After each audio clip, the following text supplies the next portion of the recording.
From the headquarters of the Guild of Champions, this is the Becoming Thin podcast. I am your host, Chris Terrell, and welcome to another week of your weight loss quest. How did this last week go for you, champion? What new challenges did you encounter? But more importantly, what failure did you go through? And what lesson did you get from that failure? Come on now, don't let a perfectly good failure go by without you getting your lesson out of it. That's your reward for your troubles, after all. Now, if you're new here, I've lost 125 pounds myself after an entire adulthood of chronic yo-yo dieting. Up, down, up again, before I finally got sick and tired of being sick and tired and fat, and I made some permanent, meaningful, and actual changes to my real-life lifestyle, habits, routines, environment, community, and to my systems of belief. Because it's all of those things that created the results in my life, and if I wanted to get permanent results, I had to go all the way to the source, and I had to change my life at the core level. And now I'm here each week to help you get the same sorts of results in your life, because it is in fact possible to change your life, to become a different person, to do things in a new way, to unlearn something you learned so long ago. But it is not easy to do. It is challenging to do, because it requires something that a lot of humans don't want to do, and that is the proper and sufficient application of time. Time is often looked at as the element that we are fighting against. I need it to happen faster. But that's not always the best thing. The reality is some things in life, time is a necessary component. It's like baking. Time in the oven is a requirement. You can't rush things that take 20 minutes because you can turn the heat up, but if you turn the heat up too much, well, then it doesn't work. It starts burning the bake. And if you do it too long, you overcook it. So you don't want to do something too long and you don't want to do it too short. And that's sometimes the challenging part, is we don't think about the time because we just assume the fact that it takes time, that therefore I'm doing it wrong. And on a weight loss journey, the way I think you should do it, because it'll actually stick and last for the rest of your life, you do it slowly. You let time be your ally. You do small actions repeated again and again and again over an extraordinarily long period of time. And then you'll get extraordinary results. But the actions can actually be quite simple and quite easy to do. And for the last several weeks here on the podcast, I've been taking questions from the Becoming Thin Facebook group. We're talking all about emotional eating. We're on our 4th consecutive week. So if this is your first episode, and after you listen to this episode, you're like, oh, I think I kind of like this. You might like the previous 3 right before this one, because they're all about emotional eating topics. And probably not like emotional eating in a way that you've heard it talked about a lot before. You know, I try to make sure I'm talking about emotional eating in a way that I didn't know in the beginning of my journey, to help teach you things that I learned later. And there's something that I picked up that really helped me that I want to talk to you about. That's been instrumental in my breaking free from my impulses of wanting to emotionally eat all the time. But before I get into that technique, I want to remind you that you could join that free Facebook group that I mentioned. It is totally free. You can search for Becoming Thin on Facebook, and you'll probably find it. It'll be the only one that has yellow text. Or you can go to becomingthin.com, locate resources on that page. And while you're on becomingthin.com, if you want, there's a hunger study. It's totally free. Button at the top. You can just tap it, give me your email, and I'll send you the guide on how to study your hunger. So if you're curious about that, you can go get that free guide over at becomingthin.com. And I've received some messages from people wondering when the guild is going to be opened again. Well, I originally was going to be opening it about now. However, I have postponed it because I am transferring and migrating the guild from one platform to another. I'm rebuilding the guild on a platform called Circle. The rebuild has been underway. I've already begun the migration process. So once I get everybody moved over, then I will open the guild doors again and let people come into the new platform. This new platform, I'm calling it Guild 2.0, is a massive upgrade from the services before, allowing me to have a reach out into the community that I've never been able to have before, and a way of interacting with you in a way that is so much better than anything I've had before. It's going to allow me to coach better. It's going to allow you to form community connections better. It's going to allow you to get access to information better. And I'm doing some really cool stuff with the AI agent. It's not live yet, but I'm training it up. My internal AI agent will be trained on all of my material. And so it's going to be a very powerful internal agent that you'll have access to. But, so just stay tuned. I'll let you know when that's happening. But I wanted to tell you about now a technique that really has helped me on my weight loss journey as I've moved into the maintenance phase of the weight loss journey. I'm now several years into the maintenance phase of the journey, as it should be. I've now kept the weight off longer than it took me to lose it. It took me 26 months to lose 125 pounds. And I was an emotional eater. I mean, I still am somebody that it's within me. The seeds of emotional eating very much are in me. And if I water them, they'll grow. But those plants have sort of been choked out and starved out a little bit, right? They're not getting a lot of attention. But when I was at the beginning of my journey, I emotionally ate every day, multiple times a day. I didn't even know it. I just called it getting lunch. I just called it having a snack after dinner. I just called it getting something to eat while I watched TV. I didn't call it emotional eating. I just called it eating. And so I didn't, for me, the first part of overcoming emotional eating was increasing my awareness to the fact that I was indeed using food to cope with my emotions. I mean, on one level, I was aware. I mean, I knew some. I just didn't understand to what extent. And I don't blame myself for not knowing, because I wasn't even looking. So it's not like I was looking to find out. Which is why I'd always eluded my consciousness how much I emotionally ate.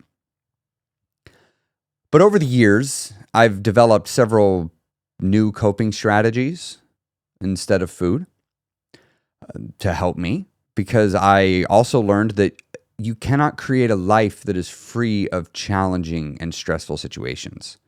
That's not a thing. You will always have a stressful situation in life. Now, how do you process and handle that? That can vary a ton. And I've had to change immensely on how I process and handle stress. And I've talked about here on the podcast so many different techniques that I've utilized, like going to the gym, for example. Instead of turning to food, I turn to maybe exercising. But there's another technique that I use, and I've talked about it several times this week. And as I was preparing for the podcast today, I thought, this conversation has come up several times this week, unplanned even. So I was like, well, if this is going to keep coming up, I think for whatever reason, I think I'm supposed to talk about this. So I'm going to.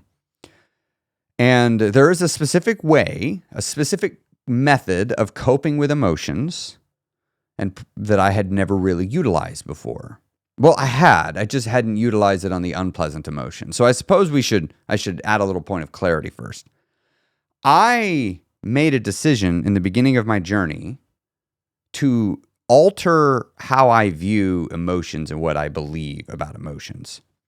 Let me tell you the old belief. The old belief was there were good emotions and bad emotions. There are emotions that should be felt and emotions that should not be felt.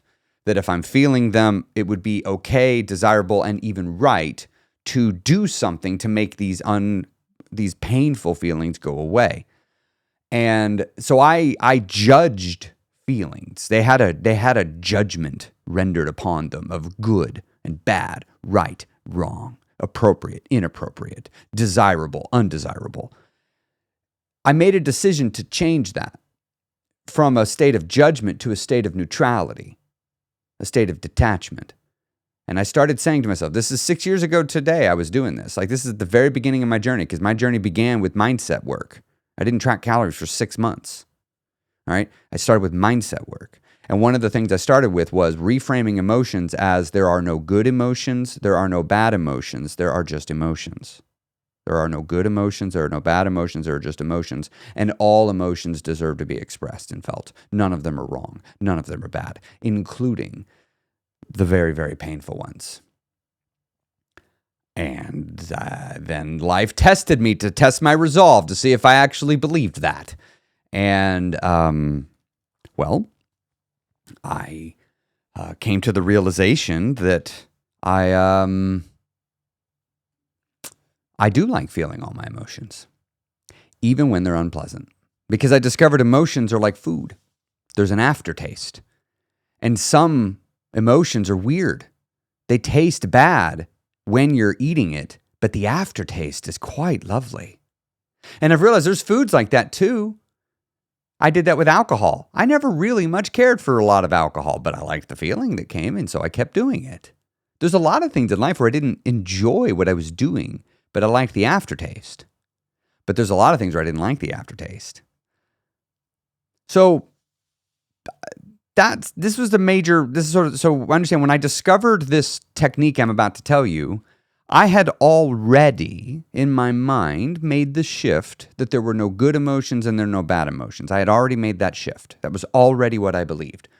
So the technique I'm about to describe to you, if you still believe that there are good emotions and bad emotions, you need to work on that first. Otherwise, this technique is going to it'll work. It's just going to be much, much harder because of the rhetoric that'll be playing off in your head.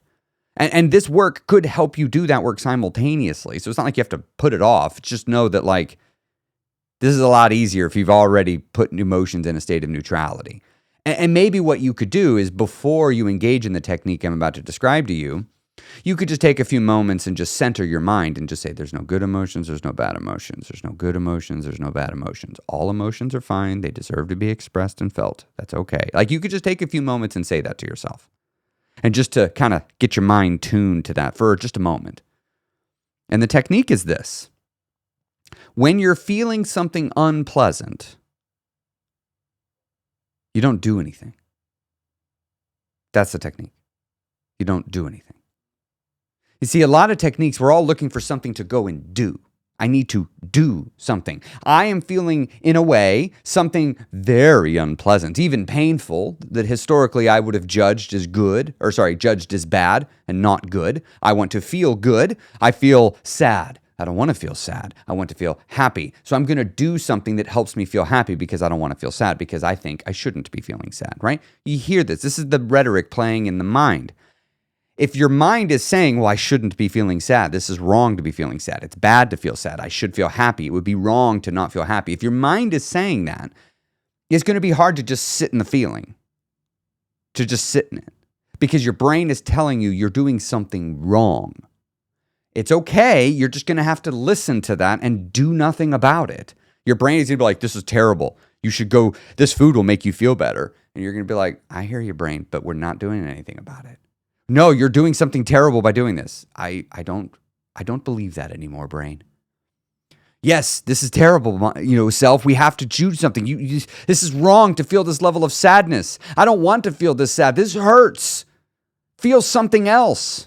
Of course, your brain isn't saying that. Your brain doesn't talk to you in plain English. Your brain just creates an urge to go do something that would make you feel better. The belief is made manifest by your urges. You see what the urge is pulling you to do. Now, let me tell you what started happening with me as I started trying this sit and do nothing technique, when I had begun to already believe that emotions were not good and not bad. They were just emotions. They're not right, they're wrong, they're just pleasant and unpleasant. Some emotions are quite enjoyable to experience. Some emotions are not particularly enjoyable to experience, but that doesn't make them wrong. I've had the displeasure of getting a penicillin shot a couple of times in my life. One time I got bit by a dog, and I had to get multiple rounds of antibiotic shots. I ended up at one point where I had one in each leg and one in each butt cheek within 24 hours. And let me tell you, I could barely walk after the two of them. They hurt so bad. Even the doctor warned me, she goes, this is not going to feel good. I put some stuff in here to numb it, but they're like, this is going to hurt. I want you to know that. I'm like, thanks for telling me. And it hurt. It hurt.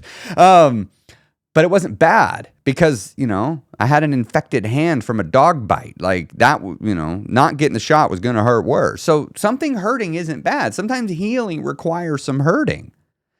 And when you look at emotions this way, it's like, okay, sometimes some healing requires going through a little hurt. That's okay. Now, when something bad is happening emotionally, my brain isn't going, this is terrible, something's wrong, you're not supposed to be here. My brain's not giving me that. I don't have to refute those lines because I'd already done the work of reconditioning my thinking on that.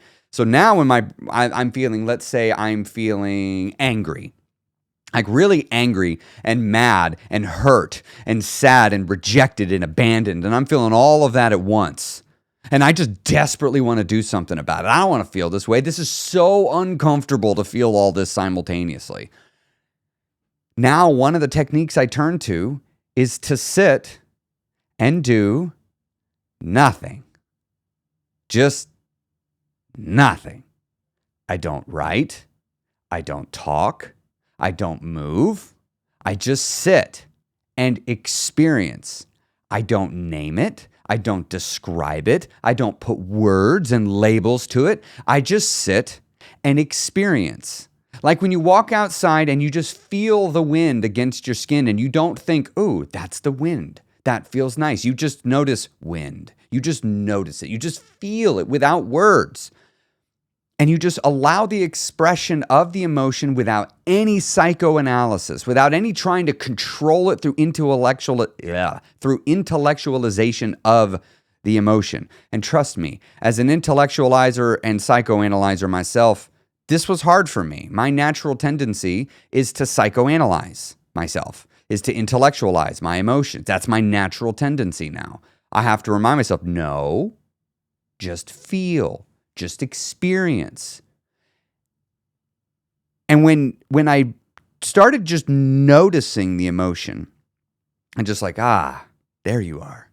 And just observing it pass over through me without me trying to help it in any way, not trying to make it worse, not trying to make it better, just letting it be, I've started noticing something. Sometimes the emotion dissipates very, very quickly. And sometimes it does not. Sometimes it just sits and lingers. And that's okay. That's okay. You just sit with the feeling. Now, understand, this will not always be possible. There are going to be feelings that are too heavy for you right now. As in, like, you don't know how to lift them. Like, I look at just sitting and feeling it as you're just sitting there and taking the brunt of the feeling. You're just taking it. You're not doing anything. Non-reactance outwardly. You can react inwardly all you want, but nothing on the outside.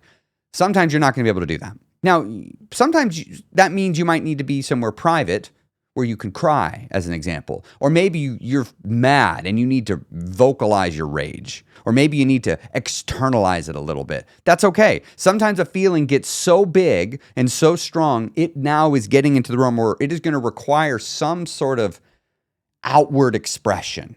But that outward expression does not have to be witnessed by another human.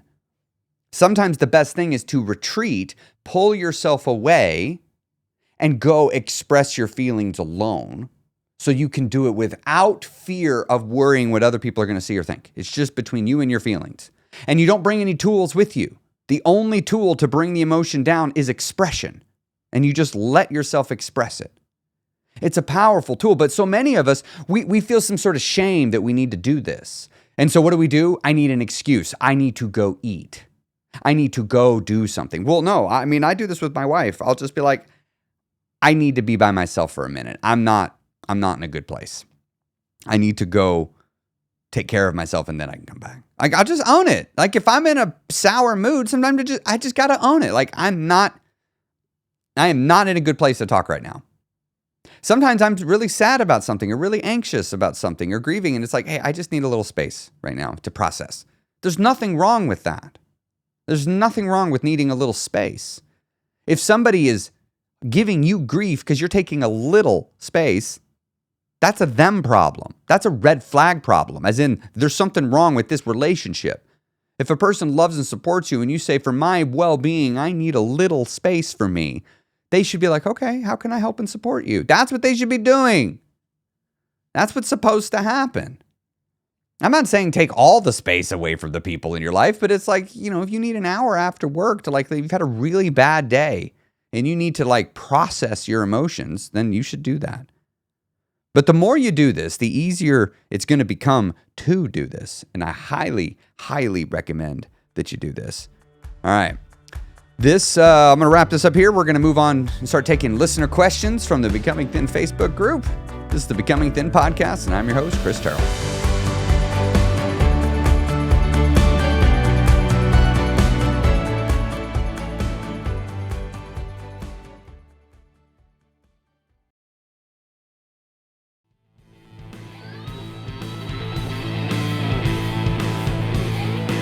Welcome back to the Becoming Thin podcast. I'm your host, Chris Terrell, and this week we are taking listener questions from the Becoming Thin Facebook group. And our next question comes to us from Karen. Karen asks, or states, I can't seem to get past the I have to have it mentality. I've been on this journey for 2 years and still can't shake it. I can't seem to be able to substitute anything for that feeling, that I got to have it feeling. You know, that feeling, I have to have it, isn't actually about food. I know it seems like it is about food. What emotional eating is in an attempt to control your state. How are you feeling? What is the state of your being? Are you in a joyful state? Are you in a sorrowful state? Are you in a happy state? Are you in an anxious state? Are you in a peaceful state? Or are you in a worrisome state? What is the state? And of course, I'm giving simple singular words, but often our states are complicated. Usually we're feeling multiple emotions at once, and different emotions in different combinations create different states. And what's interesting is the mind, when it's creating a craving, sometimes that craving is like, I want this food. But what the mind is actually craving is a new state. I'm feeling this way. I want to feel something different. If you get really present with yourself, you'll find that you have this intense desire for something that is good feeling, something that feels good. Especially when you're in an uncomfortable state, your mind is going to deeply crave an activity that would make you feel good. And the more sure it is that this activity will make you feel good, the more faith your mind has in it, and the more it's going to want you to pick it. Because it's like, this is a surefire thing. This is a safe bet that this activity is going to make me feel good. I don't feel good. I think I should feel good. I think I should not have to feel bad. Remember the judgment thing, good emotions, bad emotions. And now I'm going to go try to change. And the thing is, it gives the mind purpose. The mind is a goal-seeking organism. It likes to have a goal and pursue it. The mind loves doing it. We as humans, that's what we are. And so when you're not feeling good and your brain is like, I want to do this, it gives you something to focus on, something to give your attention to. And where focus goes, energy flows. And what you focus on is what eventually is going to happen. So if you hang on to this focus in your mind of, I want to get this food, I want to get this food, I want to get this food, I want to get this food, I want to get this food, I want to get this food will make me taste good, or this food will make me feel good, it'll feel so, and then you imagine what it'll taste like to have this food, you imagine what it's going to feel like as you have the first bite. And if it's a food you literally can imagine. I can still imagine that first bite of a Chick-fil-A sandwich, right? I know what it tastes like, and sometimes I just imagine it. That's why I had to get 2 Chick-fil-A sandwiches so I can get 2 first bites. And the mind is doing this for a reason. It's seeking out something to focus on for a reason. One of the things is our mind is afraid to sit in certain experiences without doing something about it. And so there's something you want. Maybe it's you want to have fun. You're not feeling good right now and you want to have fun. Or maybe you're having fun and you see the fun is about to end and you want the fun to continue. And so what you're looking for is a substitute and another activity that will provide the same emotional experience. And in your mind, you're like, the food always leads to this experience. Every time I have this bowl of ice cream with the chocolate syrup in it, I always have this moment of euphoria at different moments throughout the consumption of this ice cream bowl. And it's that euphoria that I'm actually chasing. And I believe the food will lead to the euphoria. You're going to have to find alternatives to getting to that euphoric feeling if that's what you're seeking. Or you're going to need to find out why you want that euphoric feeling so much and make that go away. Sometimes the reason why you want a euphoric feeling is because you don't want to feel bad and you've got some unprocessed stuff from your past, which means you're going to have to feel bad for a little bit while you process it, but you don't want to do that. So your mind is always turning to the food to prevent you from having to do it. And so in this case, maybe one example could be is like for me to get past this gotta have it feeling is I gotta turn around and process the traumas from my childhood, from my shitty upbringing. I may have to confront these things within myself, not because I'm gonna be able to confront it with my parents. That's not gonna do you any good. No, you just have to do it all on the inside. It's just gonna all be on the inside. You're gonna have to let go of your resentments. You're gonna have to process those and release them into the ether. You're going to have to forgive those that never asked for forgiveness so that you can release your resentments and let it into the ether. You're going to have to sit with your pain and feel it and comfort yourself so that you'll feel better. And what will happen is you begin to do all this emotional eating work, which is AKA emotional healing. As you do this, the need to emotional eat will begin to subside because you've healed enough that the past is no longer being triggered in the present by these triggers. And what happens is when you're feeling a certain state, your mind is seeking out comfort, and food be everywhere and very cheap to get and constantly being bombarded with advertisements. And many of you still have a social network that is regularly bombarding you with food and showing you food. I don't have one of those anymore. It's real easy to not have to be tempted by food all the time when I no longer have a social network that tempts me with food. I will actually stop hanging out with somebody if every time I'm around them, they're constantly barraging and peppering me about food. I just won't hang out with them.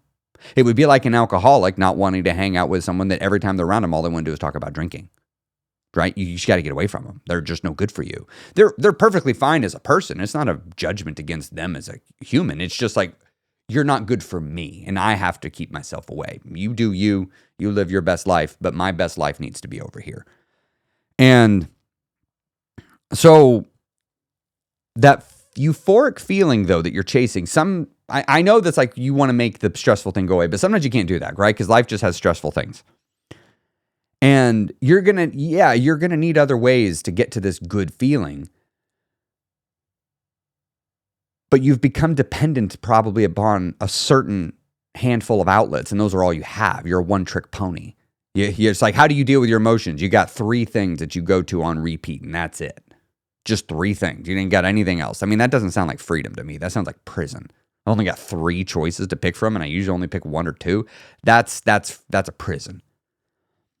So and the other problem is a lot of these other techniques aren't going to work as good as your drug of choice. It's like when an alcoholic stops drinking, they did the alcohol because it worked.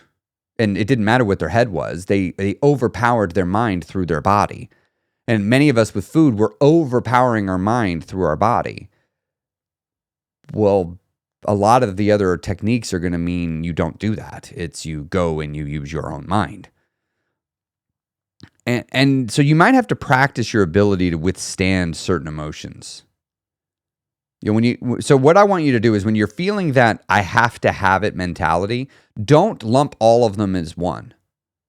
All right? You got to break it down into individual instances of craving. Because if you're trying to look for a singular unified answer for all, why do I gotta have it? Yeah, there's some answers, but they're so broad that they're not really actionable. It doesn't really tell you what to do. So the better thing is going to be is like in an individual instant, when you are like, I am feeling the urge to gotta have it, I want you to ask yourself, what am I feeling right now? Right now, in this very moment, what emotions am I feeling? And I would encourage you to pull out a journal and just jot them down. Go to feelingswheel.com or just search feelings wheel on Google. It'll be the first thing on the list. Tap that and just pull out your journal and write down every feeling you're feeling right now. Doesn't matter if you're feeling at 1% or 100%. Just write it down. It's a combination of feelings you're feeling. You're never feeling just one feeling usually. It's usually a spectrum, a bunch of little feelings. Some of them more intense than others. Write them down and then answer the next question. What am I worried I'll feel if I don't go get this food? Because you're feeling something and you're at a fork in the road. If you don't get the food, you're going to feel something else. Now, it might be more of the same, but what am I feeling right now? I am feeling bored. I am feeling understimulated. I am feeling anxious, and I am feeling underwhelmed. It's like I'm just looking for stimulation. Okay? So it's like, what are you afraid of feeling if you don't do that?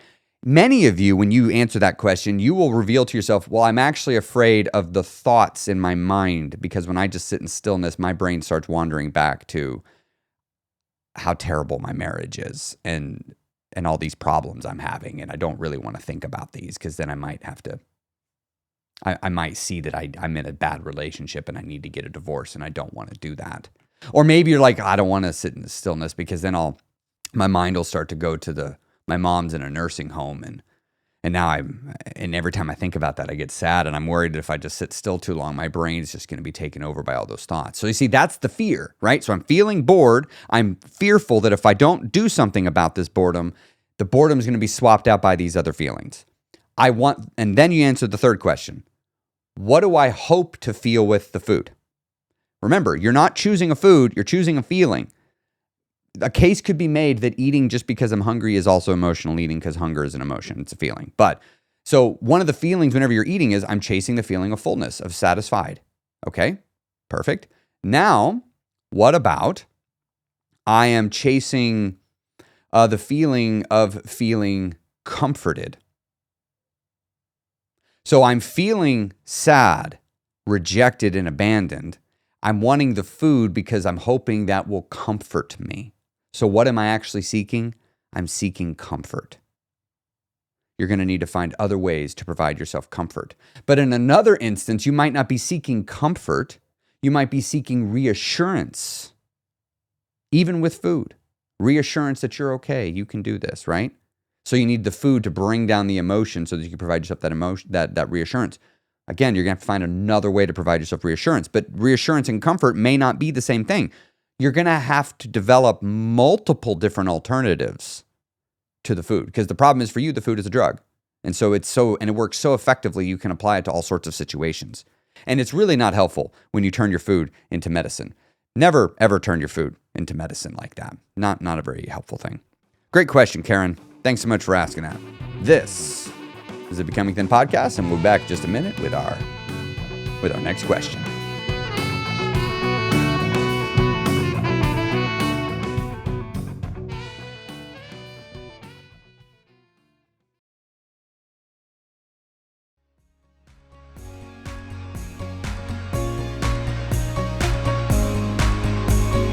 Welcome back to the Becoming Thin podcast. I'm your host, Chris Terrell, and this week we are continuing with our emotional eating series by taking questions from listeners in the Becoming Thin Facebook group.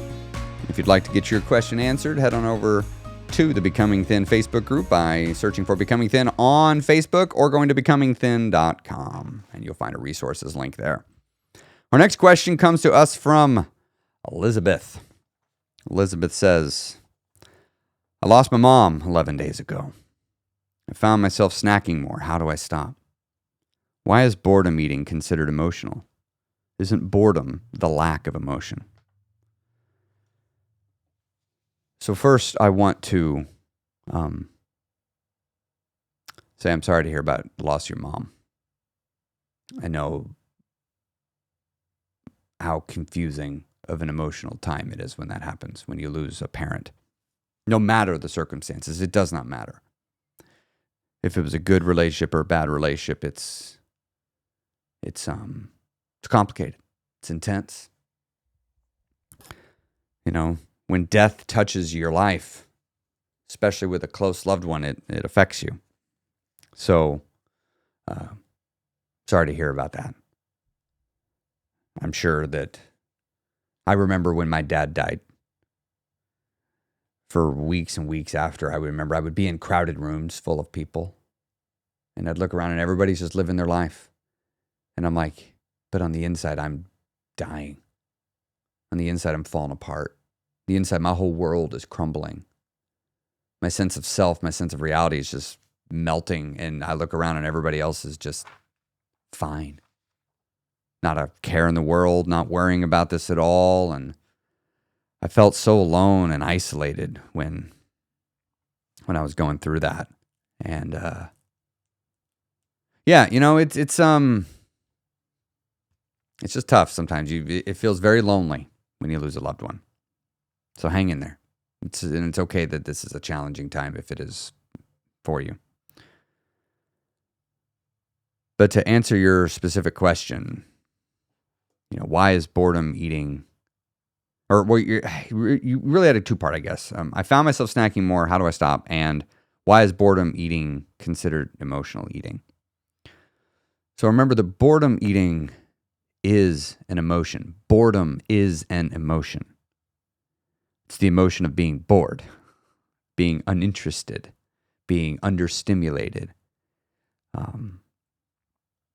And what happens often with a person when their mind is unstimulated, the mind will begin to seek out something to entertain itself.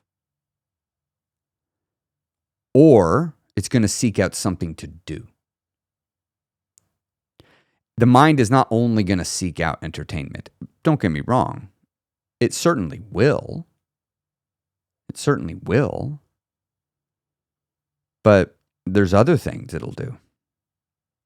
You see, when the mind gets still, because life got still around you, when the stimulation goes down from outside of you, sometimes unprocessed thoughts, questions, memories, feelings, they rush in to fill the space. You see, in your mind right now, you've got a queue.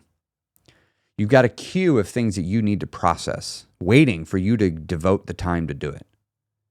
You have old experiences, some of them as far back as childhood, that you need to sit with and work through.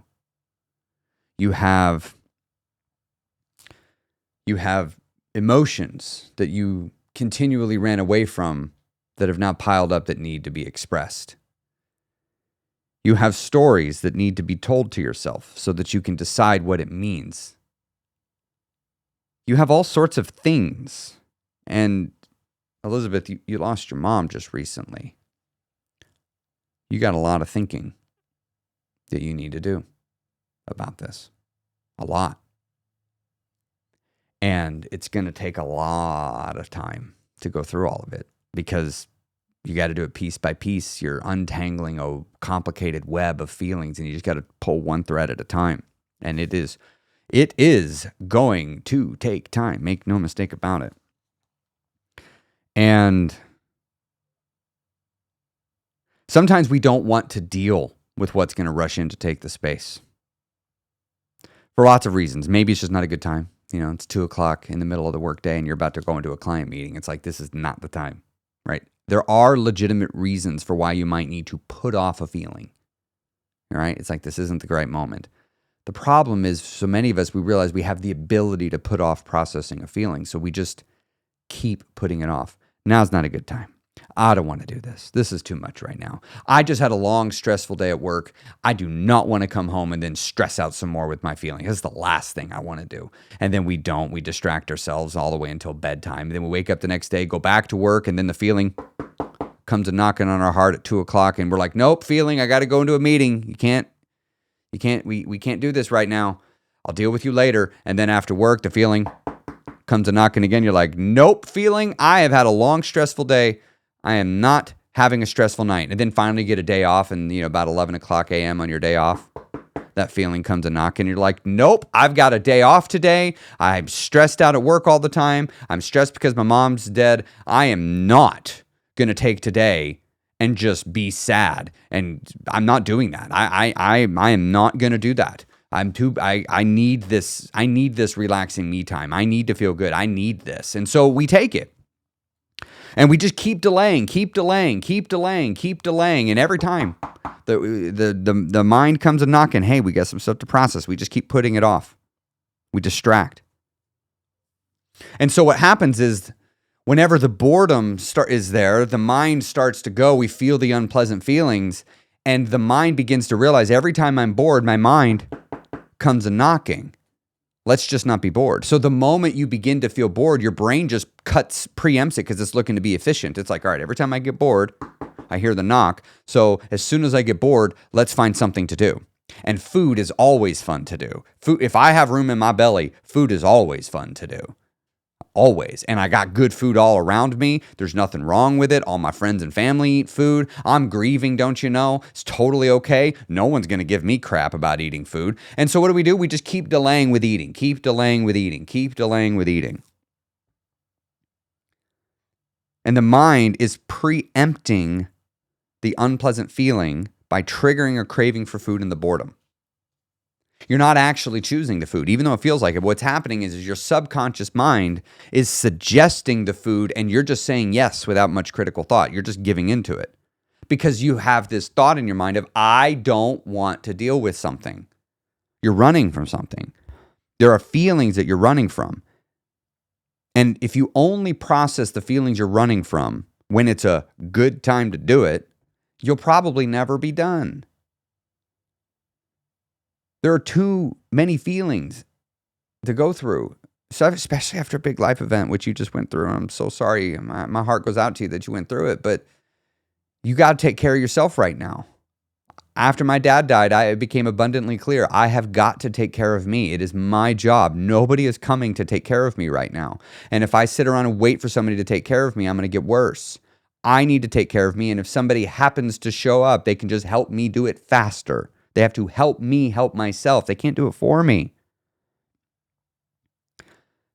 Sometimes you just got to cancel plans and process. Sometimes you just got to be bored. Sometimes you have to have a long, stressful day, come home, and when you're feeling that boredom feeling, you don't do anything about it, and you let the feelings come over, wash over you, and you sob for an hour.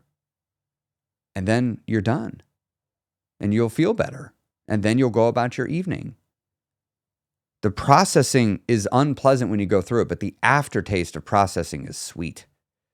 Once you've processed and you get to that other side and you get that, I think I'm done crying, feeling. Once you get that feeling, it's nice. It's nice. Here's the thing. I like to think of this as like creativity. I'm a creative. I create every week. I've been doing it for years. I'm a big believer, and I constantly think about the concept of the muse. The muse. You got to have a muse. And you have to be able to invoke the muse. Like I show up to work every day and I call upon the muse to give me creativity. You know, there's a whole process to being creative. But sometimes the muse comes knocking and it says, I have something for you right now. It is not from you, but it is for you to process and do something with it. This is for you. And sometimes I ain't ready. Sometimes I'm in the middle of something, but I've learned if I don't stop and do it then, it might not come around again for a while. And now is the moment. And I realize the same too with something like, as an example, grief.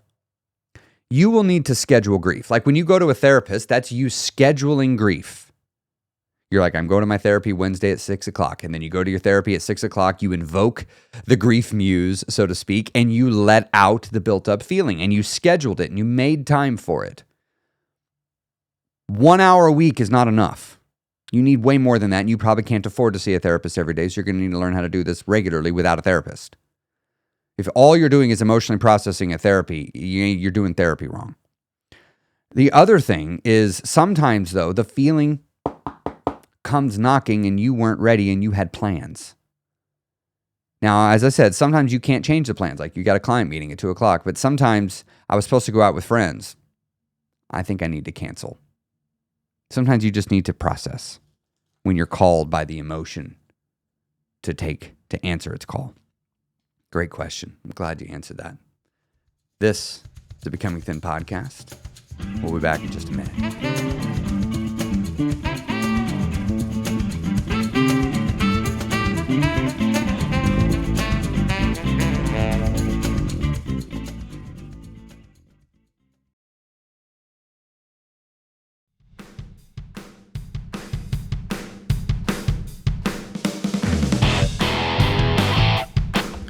Welcome back to the Becoming Thin podcast. I'm your host, Chris Terrell. We're taking questions from the Becoming Thin Facebook group all about emotional eating. We're 4 weeks in a row of doing this. And hey, if you enjoy the podcast, please give it a like and a review, a rating and a review, whatever it is on the platform you're on. And also, if you're on Spotify, please consider leaving a comment down below. I do read them. I love getting them. And I love hearing your feedback, especially on the new format that I'm doing of the podcast. I want to hear if you like it. And if you are on Apple Podcasts, please consider giving me a written review. It does help get the podcast in front of more people, and I do appreciate that. Those of you that have left a review, I'd like to ask for a 5-star review, but I'd like the chance to earn that 5-star review. So if you're new here, give me a few weeks, give me a chance to earn that review. And if you feel that I've earned it, I would love it if you would give the podcast a review. Our last question of the emotional eating series of podcasts. We'll be back. We'll be doing more emotional eating, trust me. But the last one of this series comes to us from Shelly. Shelly says, I haven't found a way to combat fixating on food when I'm at a social event and the food is sitting out. Like, I can't even hear other people talking because my whole entire brain is thinking about all that awesome party food over there. I like this question. I like this one a lot because I know this situation well. I know lots of us know this situation well. We got this. We've been to this concert. We bought this band T-shirt. Here's the answer for how to handle this one. It seems like a complicated question, but it's actually pretty easy. Like, look, we could sit here and psychoanalyze. Why do I want to do it? And let's get to the root cause of it. And we could do that. But I think there's an easier way to do this that also benefits you more in life and other places. And that is to turn these sorts of experiences into your practice. You turn them into your practice of self, as your mastery of self. You see, you are seeking to become a mastery of self, a master of yourself, slowly and over time. That's what you're doing. You need training grounds. You need resistance. You need something hard, because when you do something hard successfully, it strengthens you. It causes you to adapt. You need these situations where the food is there, the food is tempting you, and you don't give in. You need those experiences because every time you have that experience, you get stronger. So the way to combat the fixating on food is actually to stop trying to stop fixating on food. You just notice that you're doing it. Let's describe this a little bit. But first, I want you to really think of this for a second. By practicing on this, you're leveling up abilities within your mind that you could then transfer to other parts of your life. This is going to help you in so many other things. Like being able to be in the presence of temptation and not caving into that temptation, that's a powerful, powerful skill to acquire. But to acquire it, you have to practice not giving into temptation in the face of legitimate and actual temptation. If it's not legitimate, actual temptation, it doesn't work. It doesn't work. It would be like practicing football, but never tackling. And then you show up to a game and now you're going to tackle for the first time. That's not going to go so well. When you practice, the players actually hit each other. It's hard. They're teammates and they're actually kicking the crap out of each other. Part of why you play football together as a team in scrimmage is to make it real. So that when you're playing game time, the game time feels like what you've been doing. It feels like practice. And so that's why I want you to turn this into your practice. So I think of this like trees growing in the wind. So if you have a tree growing in a wide open field, right, where the wind blows hard, that tree has no choice but to grow in a strong way. It can't lean on anything. It doesn't have anything breaking the wind to slow it down. It's taken the full brunt of it. And its energy is put into building deeper roots and a stronger core, not because the tree wants to do it, not because it's right or wrong, it's because it has no choice. If the tree doesn't get stronger, it is going to blow over in the wind. Only the strong trees survive in the wind. If a tree grows up where there is no wind, it is not as strong of a tree. It can't take as much of the horizontal forces that the wind would provide. So that's you right now with these tempting foods at the party. It's not here to break you. It's here to help build you. When you take this challenging situation and turn it into your practice, now it's not happening to you. Now it's happening for you. It's there to help you become better. It's your training ground. That's what's so cool about this. You're being given a pressure point that will help you grow and help you improve. When you're able to stay grounded and in control in the face of genuine temptation, where else might that benefit you? Let's say, for an example, we have a person who gets anxious when they get around a whole lot of people. I'm going to use another example. Let's just say this happens to people. A lot of people this happens to, right? So they tend to stay away. And so what happens when they're around other people? Now the mind is being faced with temptation. Escape. I'm around these people. I don't want to be around them. I'm being tempted to escape. And everything inside me wants to take that temptation, but I'm simultaneously working on my ability to not let my anxiety keep me from being around people. What do? You see here now your practice with food is actually, let's just say this is something you deal with just for the sake of example. Now, when you're practicing not giving into temptation with food, you're actually strengthening your ability to not give into temptation to escape. It's a transference of that skill because it's the same mental muscle. I'm not caving into temptation and I can sit in discomfort. Now, the food is a good practice ground. Depending on a person's level of anxiety around being around people, they might need a little bit more than that, right? That may not be enough. But what it would do is help. It would aid in a person being able to do things in other places. And if a person's trying to lose weight, this will just help in general with food. If you can possess the ability to be in front of tempting food and not eat it, now it's easier to go to a Mexican joint where there's chips and dips they bring out in front of you. It is so much easier now for me to be at a restaurant, not just cave into the chips and the rolls at Texas Roadhouse just because they're in front of me. Why? Because I have practiced not caving in. That's been a really, really important thing. And that's what I'd want to encourage you to do, to turn these challenging things into a practice of not caving and figuring out, what do I need to do in my mind to not cave? And you'll see that this is a very deeply personal thing that you have to do to make it where you don't cave. Excellent question. Thanks for asking that one. All right, I'll be back in just a minute. We're going to wrap up the podcast episode.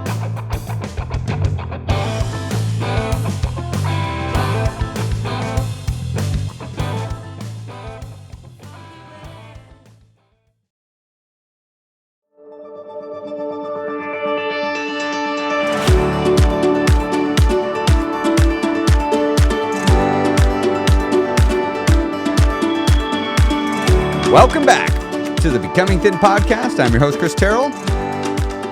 And we are wrapping up this 4-week emotional eating series here on the podcast. How was it? Did you enjoy it? I experimented with a new format as I did it too.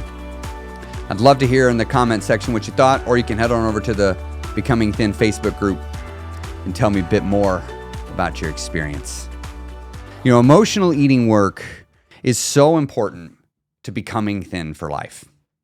Because if you are 100 pounds overweight, I have yet to meet a person who is 100 pounds plus overweight and emotional eating was not a major contributing factor. I'm sure somebody out there is that person. I haven't met them yet, and I have met thousands. So certainly not common. Odds are you listening right now, you have been struggling with emotional eating in your life. If you're here listening right now at this moment, you have struggled at some point in the past. Now, maybe it's a fresh discovery, or maybe you discovered it years ago and you're working on it, and a lot of this is reminders to you. That's okay. But just know that working on this is important. This is going to pay off on the maintenance side. Part of the challenge you have to overcome is not just how do I lose weight, it's how do I stop gaining weight. Doing the emotional eating work will make it easier to lose weight because you'll stop regaining, after you've lost something. And then also, once you've lost all your weight, it'll be easier to maintain it because you won't do all the things that cause you to gain the weight in the first place, like eating to manage your feelings. Really important. So just consider all these lessons over the last several weeks that you've learned about emotional eating. Sometimes you're going to sit in hard things, but that's for your benefit. Sometimes success is going to look an awful lot like failure, and that's okay. This is where you will have to be compassionate with yourself and remind yourself that you're doing the best you know how under the circumstances, but that you're not going to quit because you're worth pushing through failure for. You are worth getting up one more time than you've fallen down, knocking the dust off, picking up your lesson from the failure, and moving forward to hit it again the next day. Your future self is worth it. Remember, this journey only feels like you're sacrificing in the moment in the beginning. Eventually, you're going to start to get the benefits of all of these sacrifices that past you has made. And when that happens, you are not going to feel like you sacrificed anything. I look back to my past now, and I look at all the string of so-called sacrifices that I made along the way, and now that I'm here, I don't feel like they were sacrifices. I feel like I got a sweet deal. And I want you to have this same feeling. But you see, it was my old self that did it to me, for me. I am so grateful for my old self for showing up for me every week and doing something to take care of me in the future. And I'm still doing it. I'm looking out for my future self because I know my past self was looking out for me. But some version of you has got to start this looking out for your future self business. And I think that's you today. Have a great week. Enjoy your journey. And I'll see you next week on the Becoming Thin podcast.